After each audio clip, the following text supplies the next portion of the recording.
Laser is one of the widely used techniques, be it industrial operations, be it military, and one very important discovery has been made, and that is naturally from teak leaf. And this research has been done by Raman Research Institute in collaboration with Department of Science and Technology. Now, under this research, the teak leaves, which are normally found in the farm waste, can act as a natural barrier for laser.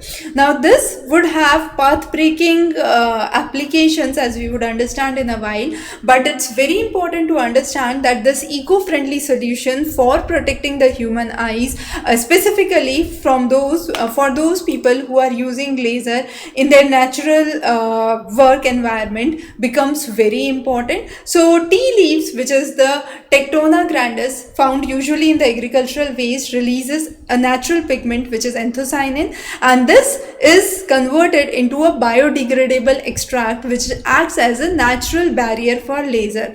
Now, what could be the applications? Definitely this could be used in laser protective coatings, in safety eye wears, in sensory covers, in commercial photonic technologies, so that there are sustainable optical solutions that could be devised. Another basic benefits of using teak leaves is it is found abundantly in farm waste.